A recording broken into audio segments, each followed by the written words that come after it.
Hello, hello, hello, you gorgeous human being. It is Susie Ashworth here, and you are listening to the Infinite Receiving Podcast. I feel pumped about this episode. It is going to be a good one. And it's come to bear because, one, I had a little disappointment earlier on. And I was noticing how I was feeling in my body around that disappointment. And I was feeling that way in my body because of the story that I was making up about it in my mind. And it got me to thinking about a client and also a peer in the industry who are having really challenging times at the moment and how they have responded. And it really got me really just looking at one, how was I responding? And two, what do I know to be true about the people who do and the people who don't in this industry? And what I mean by the people who do and the people who don't are the people who ultimately succeed and the people who fade away into oblivion. Like, what is the difference? And the word unfuckwithable is the word that came up for me. The ones who do, the ones who realize the success are the ones who claim being unfuckwithable. No matter what hits them, they are able to stay connected to the vision, the mission, and who the fuck they are.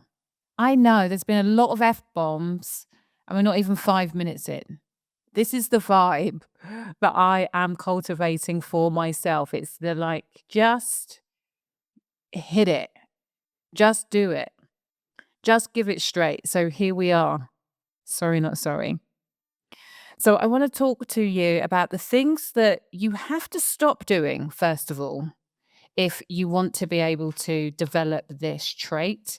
And then the 5 things that you absolutely need to focus on if you are going to become unfuckwithable. And if I think about this in terms of business, where I'm talking to you from right now is for those people who are in the multiple six-figure range and want to hit 7 figures. Or it's for people who are really clear that even if they're just starting out, they are going to be a 7-figure entrepreneur and they don't want it to have to take 10 years.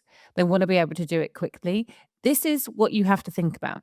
When I think about people who are at earlier stages of business, if your vision at this point in time is to only hit 6 figures, to only get to 150K a year, then this stuff is absolutely helpful, but I don't think that it's necessary. I think that there is a level of maturity that happens once you hit multiple 6 figures where you can no longer play with this stuff because you're going to be tested in ways that you haven't been tested before. And you will have lost the naivety of just starting out and feeling like everything is possible because you've had some success.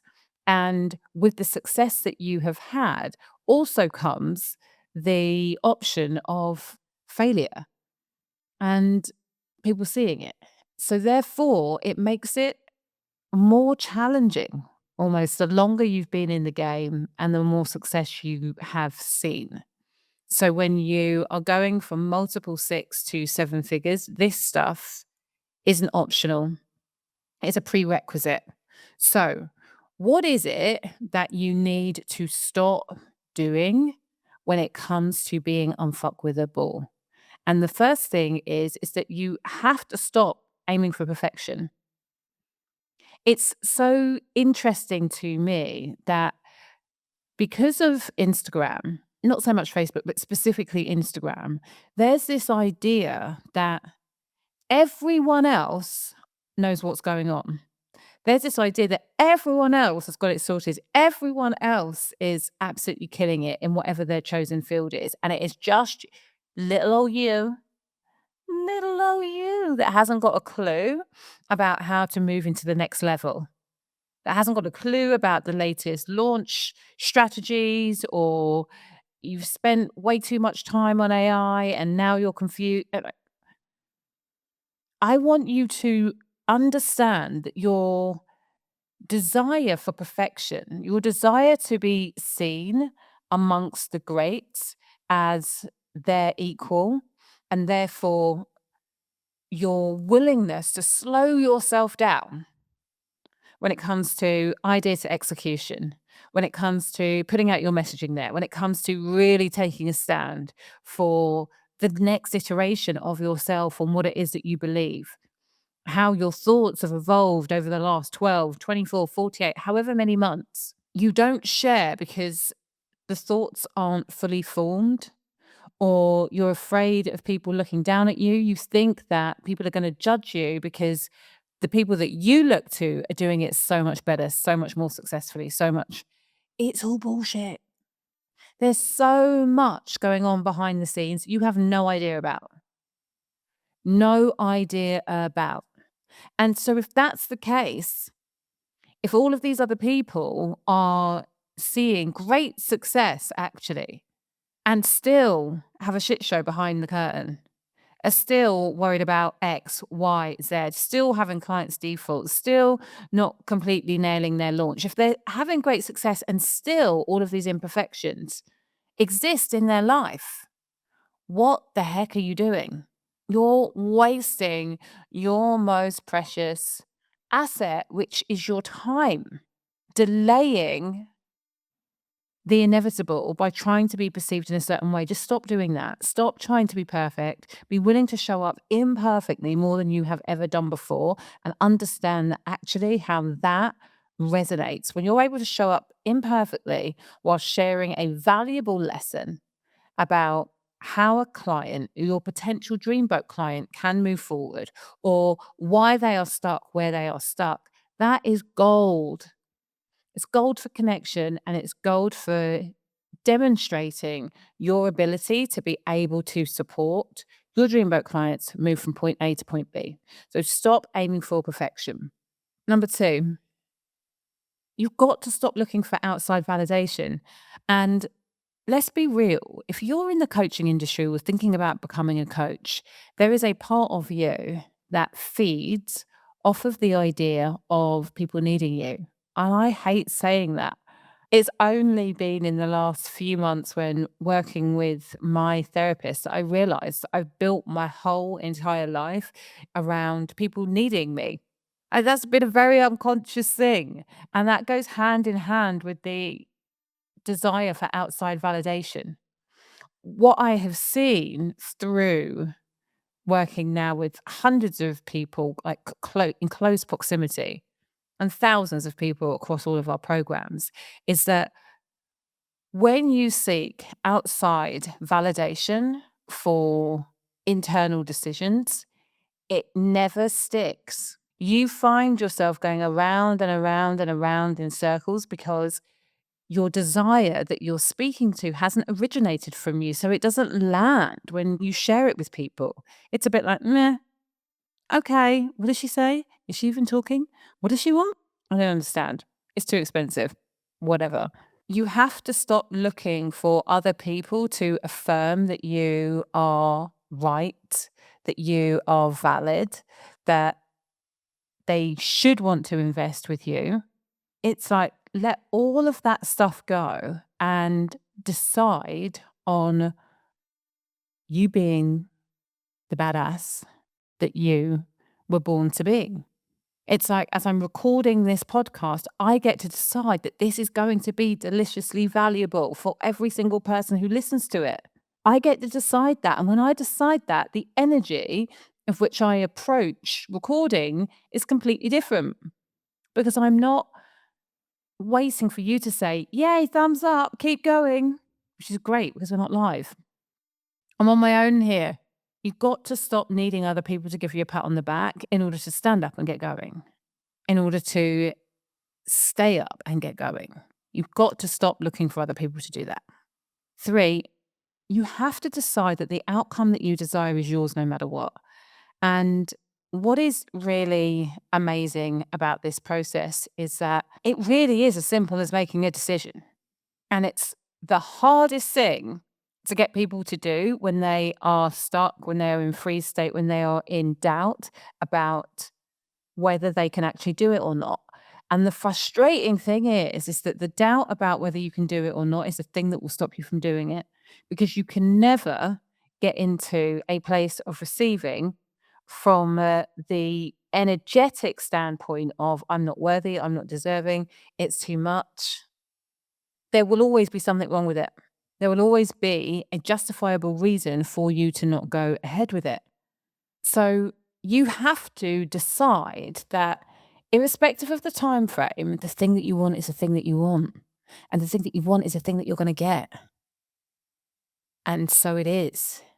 And it is done. Amen. That's the vibe. And that becomes so important because it changes your energetic signature. You go from, I'm a little bit afraid, I'm in the corner, I'm not sure what it is that I am doing, to I'm a badass and I am ready. And let me talk to you. Gosh, and you're fine. And let me. Lesson number 4, you have to stop falling down when you get punched in the face by life. You got to learn to roll with those punches. And I'm not saying that it's easy, but it is a requirement because life isn't fair always. You will get curveballs.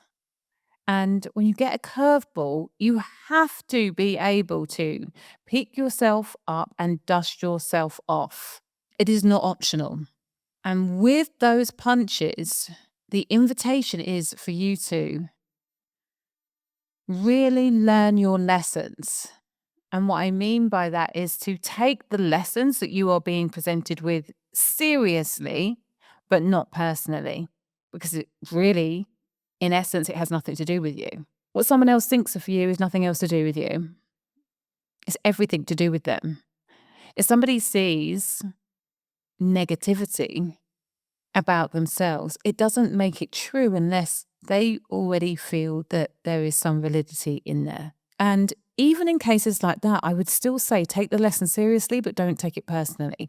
You are going to have experiences in your business and in your life where people that you have invested time and energy and care into turn around and say the most obnoxious things. They will question your integrity, your authority, your ability to coach them, all of the things.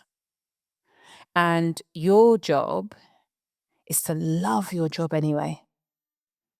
Your job is to accept that sometimes, no matter how hard we try, we are unable to navigate around the obstacles, the traps that are laid out to test our willingness to toe the line. So the goal is to take your lessons seriously, but not personally. And now I'm going to move on very specifically to the 5 things that you are absolutely going to need to develop if you are to become unfuckwithable. And the first is your emotional intelligence. And this relates back to what I was just saying about being willing to take things seriously, but not personally. Because we did not take Caesar's missing bag with his stationery into school, I had to stop off and get some more stationery. And I could have got quite perturbed about that because it's completely unnecessary. We were already late. There was just a lot going on.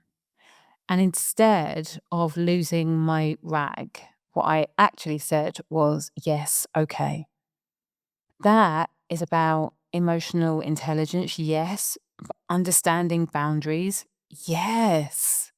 Being super willing to acknowledge when you are annoyed, but unwilling to engage in conversation because you are annoyed. All of this is about being willing. The next step in this unfuckwithable formula is to raise your standards. What is the bare minimum that is acceptable for you right now when it comes to love, when it comes to business, when it comes to work?